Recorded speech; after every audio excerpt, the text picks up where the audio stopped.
Welcome to Nation Info Hub. तो कैसे हैं आप सभी। जैसा कि आप सभी को पता है कि हम आपके लिए हर हफ्ते लेके आते हैं इंडियन लॉ फॉर ऑल या हिंदुस्तान का कानून सबके लिए।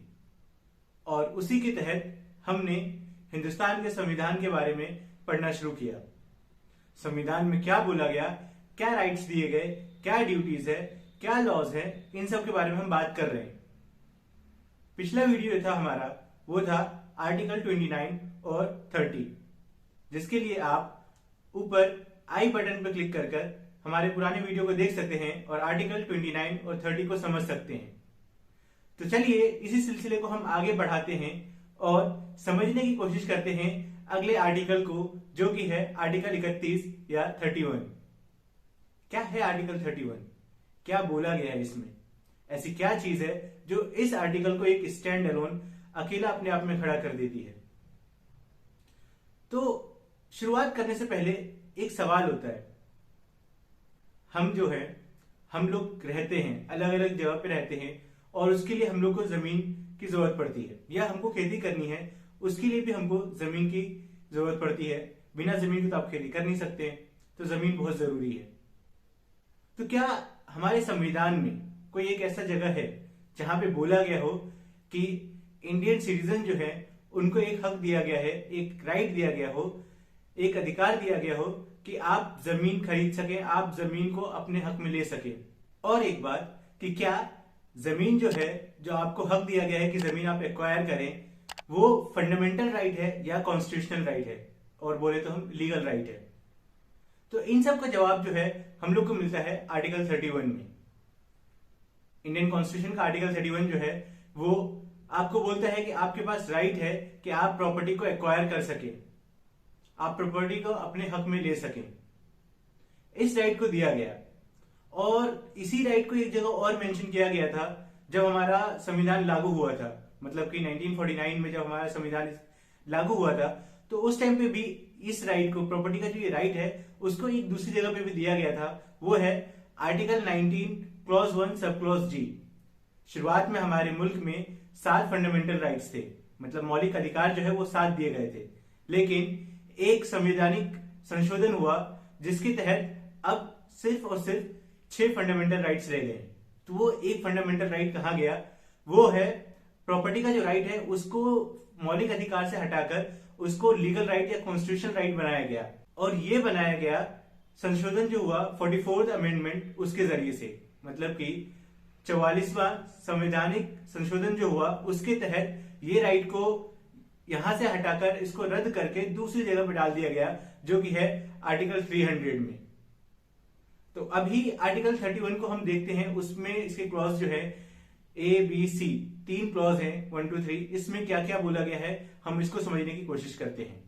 इससे पहले कि हम आर्टिकल 31 क्लॉज A पढ़ें, आपको हम एक बात और बता देते हैं कि हमारे मुल्क की जो सबसे पहली सरकार बनी 1952 में, उन्होंने सबसे पहला संवैधानिक संशोधन जो किया वो किया आर्टिकल 31 में। जो अमेंडमेंट्स किए गए वो है 1st, 4th, 7th, 25th, 39, 40 and 42nd। ये सब अमेंडमेंट किया गया किसमें? आर्टिकल 31 में। आर्टिकल 31 के इसी हिसाब से क्लोजेस दिए गए जिसमें अलग अलग चीजों के प्रोटेक्शन के बारे में बात किया गया। तो चलिए अब हम शुरू करते हैं आर्टिकल 31 क्लॉज A। 31 का क्लॉज A कहता है, जैसा कि हम बार बार जिक्र करते हुए आ रहे हैं, आर्टिकल 14 और आर्टिकल 19 जो है वो आपको फंडामेंटल राइट्स देती है, मौलिक अधिकार देती है, जिसका प्रोटेक्शन बहुत जरूरी है। और इसी तरीके की बात जो है वो आ जाती है कि आर्टिकल 31 क्लॉज A जो है वो बात करता है एक्विजिशन ऑफ प्रॉपर्टी की, कि किसी भी प्रॉपर्टी को कैसे एक्वायर किया जाए। अब जब तक फंडामेंटल राइट्स में होगा तब तक ये नहीं किया जा सकता।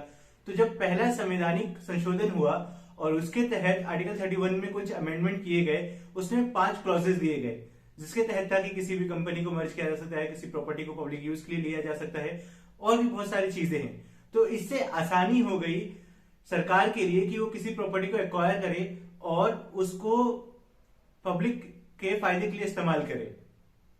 इसमें एक जरूरी केस जो है वो है Ambika Mishra versus state of Uttar Pradesh. 1960 का ये केस है जिसमें लैंड होल्डिंग एक्ट जो है 1960 का, उसके तहत यूपी गवर्नमेंट ने एक परमिशेबल एक जो है लिमिट लगा दिया कि इससे बड़ी प्रॉपर्टी कोई खरीद सकता है या नहीं।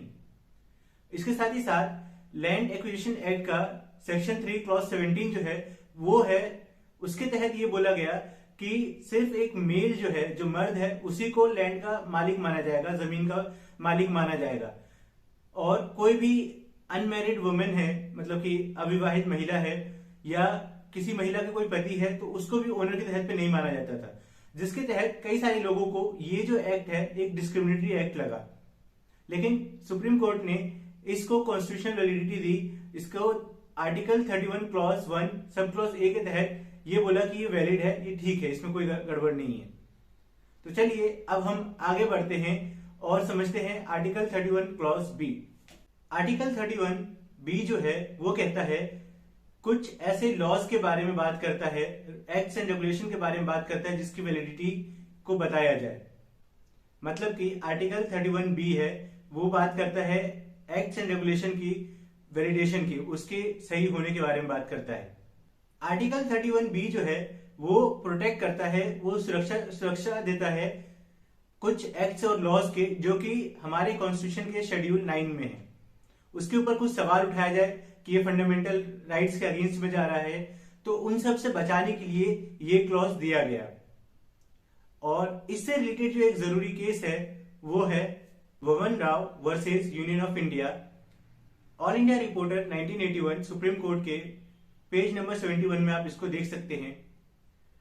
और इसमें एक जरूरी बात जो है, जो इसमें फैसला दिया गया इस केस में, वो था 24 अप्रैल 1973 को एक बहुत ही बड़ा जजमेंट पास किया गया था 9 बेंच जजेस के द्वारा, जो था केशवानंद भारती वर्सेस केरला स्टेट। इसमें जो ऑर्डर पास किया, इसमें जो जजमेंट पास किया गया, इसमें सुप्रीम कोर्ट ने बोला कि संविधान का 9 पार्ट जो है, 9 शेड्यूल जो है, उसमें कोई भी संशोधन या अमेंडमेंट किया गया हो केशवानंद भारती केस से पहले, तो उसको कोर्ट में आप चैलेंज नहीं कर सकते हैं। लेकिन अगर केशवानंद भारती केस के बाद अगर उसमें कुछ अमेंडमेंट किया गया हो 9th पार्ट में, तो आप उसको चैलेंज कर सकते हैं। तो ये केस था जो आपके 31 बी के तहत आता है। इसमें बोला गया कि कैसे एक्ट से रेगुलेशन के बारे में बात किया गया और उसको चैलेंज और उसको अनचैलेंज करने के बारे में भी बात किया गया। तो चलिए अब हम आगे बढ़ते हैं और देखते हैं आर्टिकल 31 सी। तो अभी तक जो हम बात कर रहे थे आर्टिकल 31 ए और 31 बी जो है, उसमें हमने बात किया किसका, फंडामेंटल राइट्स को लेके, मौलिक अधिकार को लेके। लेकिन अब जो है आर्टिकल 31 सी जो है वो बात करता है डायरेक्टिव प्रिंसिपल्स को लेके। मतलब कि कुछ ऐसे लॉज जो बनाए जा रहे हैं, जो स्टेट बनाती है, उसको चैलेंज नहीं किया जा सकता है अगर वो पार्ट 4 के तहत आता है। पार्ट 4 क्या है, डीपीएसपी। उसके तहत अगर कुछ भी आता है तो कोई भी इंसान उस लॉ को चैलेंज नहीं कर सकता है कोर्ट में कि ये इनवैलिड है और ये हमारे आर्टिकल 14, 19 या 31 के अगेंस्ट में जा रहा है, इसके वायलेशन में जा रहा है। तो यहाँ पर कुछ लॉज को प्रोटेक्ट करने के बारे में बात किया गया। डायरेक्टिव प्रिंसिपल्स जो है, डीपीएसपी वाले जो लॉज हैं, उसको प्रोटेक्ट करने की बात की गई। इसमें एक जरूरी केस जो है वो है Kesavananda Bharati versus state of Kerala. हमने अभी इससे पहले आर्टिकल 31 के क्लॉज बी में हमने आपको बोला था कि ये केस कितना इंपॉर्टेंट है। अब आप इस केस को समझिए। तो इस केस में 9 बेंच जज बैठी थी, कॉन्स्टिट्यूशनल बेंच की जज बैठी। उन्होंने बहुत सारी बातों को डिस्कस किया, बहुत डिबेट किया इस पे।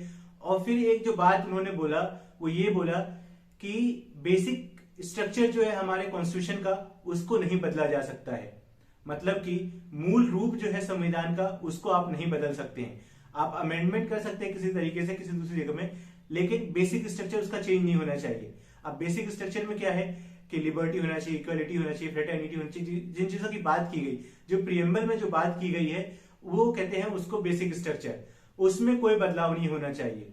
तो ये है Kesavananda Bharati versus state of Kerala का केस। और ये जरूरी भी हो जाता है यहाँ पर, क्योंकि यहाँ पर डीपीएसपी के बारे में बात किया गया है, जिसमें अलग अलग लॉज बनाए जाते हैं, पॉलिसीज बनाई जाती है, जो कि स्टेट बना के लाती है, वो लोगों के फायदे के लिए हो।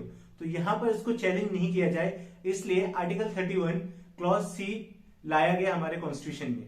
हमारा संविधान जो है वो एक ऐसा संविधान बनाया गया जिसको आसानी से संशोधन भी किया जा सके और उसको बहुत मुश्किल भी बनाया गया कई जगहों पर कि उसका संशोधन ही नहीं हो सकता है, मतलब कि अमेंडमेंट हो ही नहीं सकता है।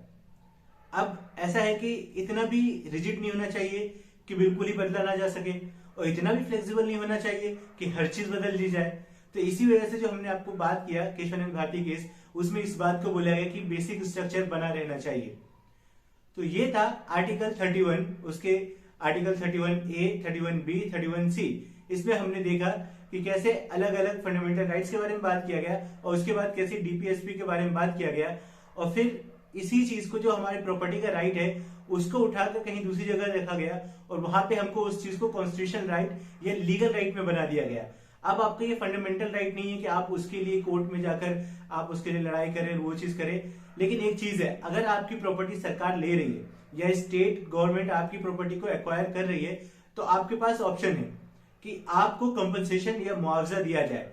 अगर आपको लगता है कि जो मार्केट रेट पे आपको मिल जाता बेचने पर उस प्रॉपर्टी के लिए, और आपको वो पैसा नहीं मिल रहा सरकार की तरफ से, तो आप उसके लिए आप कोर्ट में जा सकते हैं, बोल सकते हैं कि मार्केट में अभी मेरी प्रॉपर्टी का इतना प्राइस है और सरकार मुझे इतना दे रही है जो कि कम है।